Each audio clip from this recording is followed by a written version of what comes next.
Alright, now we have the runner-up replay. The runner-up. This was quite a difficult decision for me to choose between who would have came first. So I hope you guys are going to understand from actually watching this replay as well why I had such a difficult time choosing between the two people. Okay, so let's actually get this replay started here. Normal speed right there. Okay, so the winning person was actually from the EU server. This person over here, Zakum or Zakum, I don't know how to say that. Zakum, I don't know. Is from the US server. So this competition was actually open to both servers, US and EU. So it's good that we had like a ton of different people coming in from well, different places in the world, right?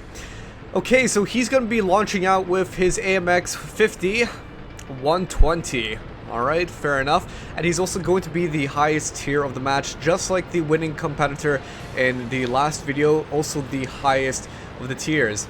This one is going to be tense as well, and is quite shocking, the ending, so you guys are going to love the build up towards it. So here we go, the AMX 50 120. What do you guys think about this tank?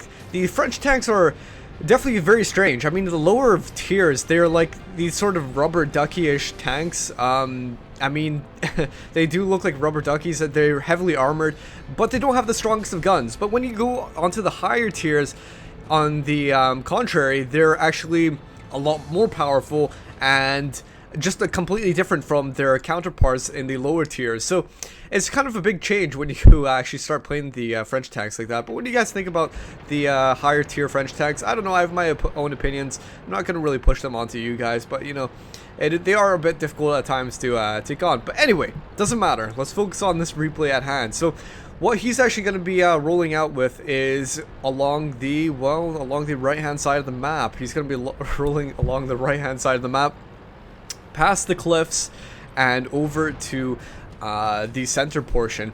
Interesting sort of stuff because, well, I suppose there's three main directions that you can come from in this map, specifically along the left hand side, but I think that's more tailored towards tank destroyers. You can head in towards the center if you're feeling a little bit risky and you want to actually get a vantage point over the other tanks that are on the left hand side. Then you could go for the center, but then again, there's a good chance that the enemy team is wanting to do the same, so you're probably going to have to actually fight for the center and actually get to that portion. But what I actually see with a lot of higher tier tanks is that they like going along the cliffside, where the AMX Zakum has actually gone for as well. So I'm guessing the reason that they do that is probably because maybe it's harder for artillery to actually hit you from that direction. I mean, when you're around the mountain, for example, this big rocky thing over here, let's actually switch over to free camera. If you're behind that big rocky thing, the lighthouse over there, then the artillery can't really hit you so well. And so I think if you're in the middle, the center bit, if you're out in the open area, then yeah, obviously you can get hit very easily. So far it is 2-2 in this game. Nothing really much happening. It looks very standard so far, doesn't it? You can tell that the AMX, the Zakum, is just reloading his shots at the moment. This is the nifty, unique thing about the French tanks, is that they have a canister sort of round where they have multi-shots. Basically, they can reload very, very fast, but they have a very slow reload when they're reloading their entire canister. So notice this sort of fraction at the very bottom. It says 2 out of 4, now 1 out of 4. That is how many shots he has in that, I don't know what you would call it, in that load up.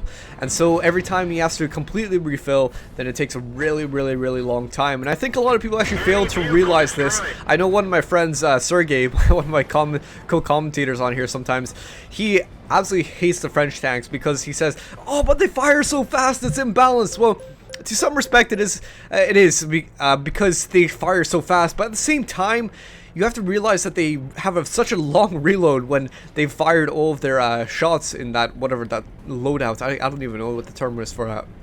But for example, if you're looking at right now, look how long it's taken him to actually reload, and so he's just waiting behind a building, staying in the safety area. I know a lot of other French tank users like to actually do a hit and run sort of tactic, so they unload all their shells, all their shots, and then they go running as fast as they can away from the area.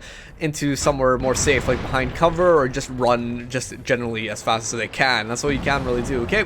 So it looks like the right-hand side over here is losing a little bit of its ground. The Pershing just at the front there being taken out with the Löwe and also the T-29 and Slugger at the back, and also, what is that, a VK3002 DB coming to support. What do we have for support on the right-hand side? Really not that much. In fact, Zakum is yelling out, "Help! Help, help, help," because I am losing all of my defenses over here. We're going to need a bit more men, a bit more tanks if we're going to be taking them on. So it looks like the T-29 was possibly immobilized there, and Zakum is going to be going in for a possible shot on the T-29. In fact, taking some a shot from the T-29 himself, and it looks like he's going to go in for the kill. Yes, he has! Unloading all of his shells right there, 3 out of 4 of his shells, just to finish it off. Such a deadly position to be in when you're up against a French tank like that, when they just unload and spam their shells out on you. I mean, their reload between their canister or whatever, their loadout is a lot less than a normal tank would be, okay? So Zakum is still pretty much by himself over here. That tank over there, the Sherman, was destroyed. Only thing really supporting him at the moment is that M6 at the very back, who is kind of depending on Zakum at the moment for anything. A stray shot coming out of the bushes, no idea where that came from, probably the Löwe actually. And there we go, massive damage, 408 damage from that French tank right there, right on the Löwe. And now it looks like Zakum is actually running away as fast as he can. The artillery missing him, not landing a single shot on him, and he is going to be getting a very close getaway here. Definitely going to be very, very close getaway. Avoiding punishment from these enemy tanks. I think there's actually a term for that. It's like abscond or ascond or something like that. I'm trying to just remember the vocabulary in my head. I think it's like abscond. Anyway, it doesn't matter. But when you're actually trying to get away from someone covertly, as in your goal would be to avoid punishment, to get away covertly, right? And that's sort of what he's done. He's snuck away, avoiding all those shells because he didn't want to stay there and just die. Simple as that. 6-11 at the moment. 5 kills more on the enemy team. Alright, so they're leading by 5 kills. And it looks like the M6 is up against Löwe. We know who's going to win that. Oh gosh, Löwe, no problem over there. So it looks like AMX going into the center portion over here.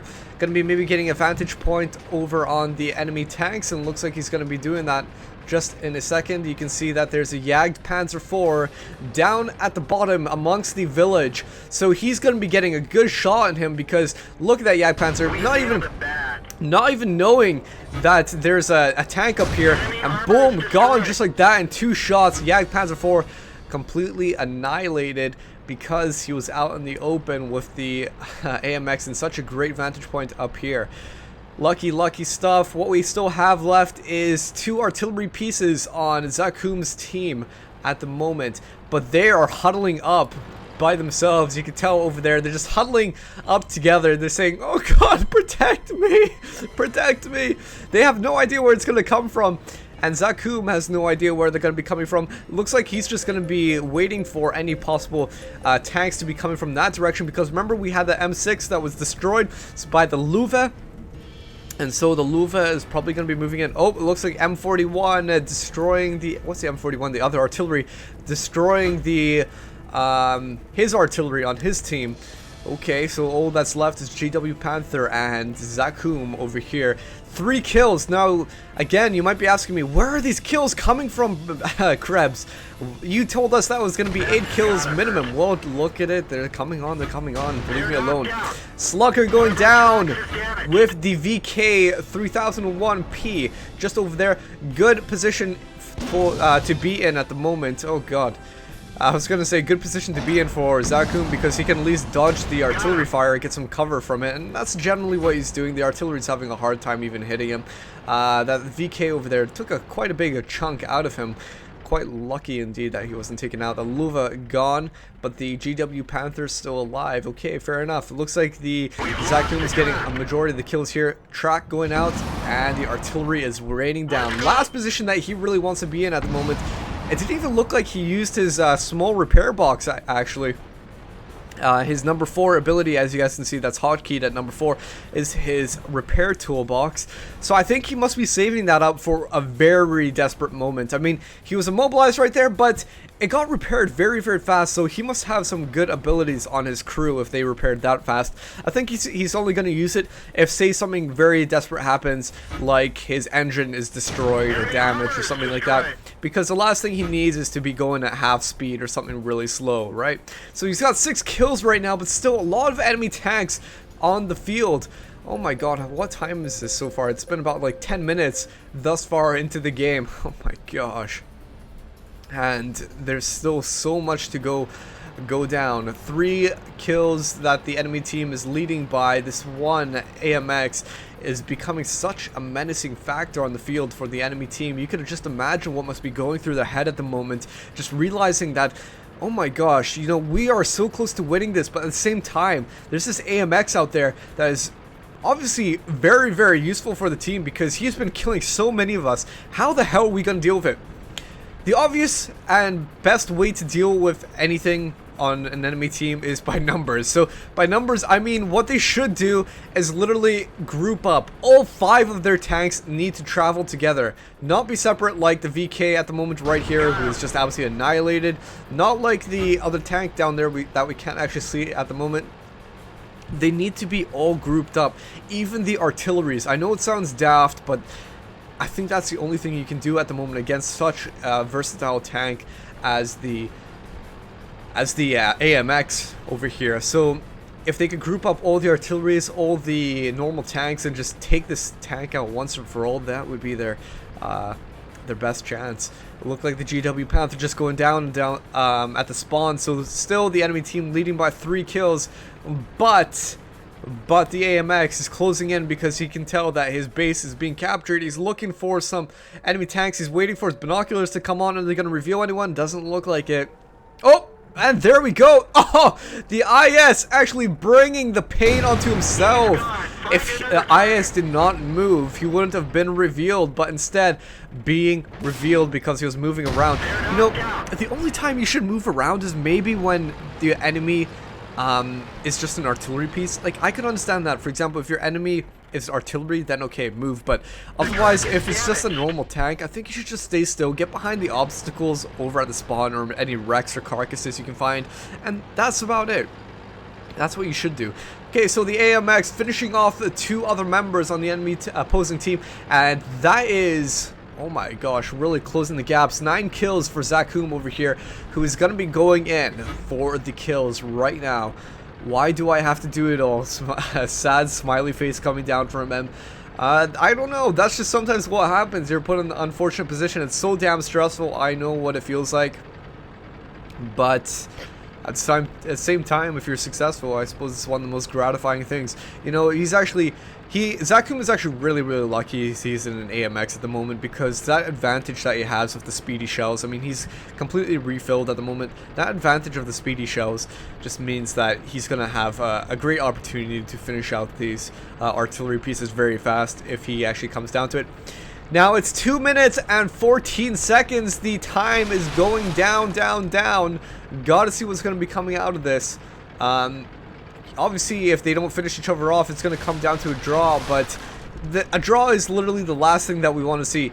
Just as if you were watching a sports game, just as if you were watching football, American football, wherever you come from in the world, if a team draws, or if 2 teams draw, I mean, that is probably the worst thing that can happen. It's the least satisfying thing that could happen in a sports event. So let's hope for at least one team to actually win this. ZachHoom realizing that his base is being captured at the moment. M41 over there in the distance, probably trying to close down on ZachHoom at the moment, but there we go. AMX just finishing him off. One single shot. Gone just like that. Tier 5 artillery, 300 HP, not able to take one single shot from the AMX, and now he is going in straight for the kill. Slightly revealing himself right there, because he started capturing the enemy territory, and you can see the artillery fire coming down from the enemy artillery. What is that, the GW Panther? Yeah, it's GW Panther. Slightly revealing himself when he went into that into the enemy sector. He was counting down the points, so And then he went out of the sector, so that obviously gave away the hint that, hey, I'm coming for you. And he's going straight for the GW Panther. You saw that straight artillery shot, just taking some luck, a lucky shot. I mean, it was really close. If it was a few centimeters or meters to the left or right, whatever, he could have actually hit the AMX. But then again, he had no idea where he was actually, right? 71 points and ticking down, just like that. AMX is coming in. Back to the spawn. Oh my gosh, we got 20 points left. This is becoming tense. As we saw against that one single shot on the enemy artillery, killing it in one single shot. This is coming down to the wire. 17 seconds. 91, 92. Firing a straight shot. GW Panther is probably locking in, getting behind the obstacles. 99. Oh my god, the points over like that, and the finishing shot going off. That is ZachKoum coming up as the runner-up. Now that I think about it, man, oh man, oh man, maybe this was a really hard choice between the both competitors who should have actually won this. I mean, this was very tense. You know, 0x90, the actual person who won the challenge. I mean, he took on a vast amount of guys at the same time, tanks at the same time, and that's why I selected him as the winner. Although he didn't actually win the match, I think that added to the suspense. But ZachKoum done such a great job here. That was definitely a great game for him, getting 11 kills, basically beating the team by himself, saving the game at the very last seconds. How many seconds were left on the time? I've absolutely no idea. But also finishing it off at just 1 point left. Oh my gosh, that was really close. So well done to ZachKoum for actually coming up as the runner-up right there. Stupendous match. So anyway, guys, now that that is done with, what I'm going to be doing in the third and final video for today is a recap. I'm just going to go over some info about this ongoing competition and what we plan on doing next with it. Okay, so until that next video, see you soon.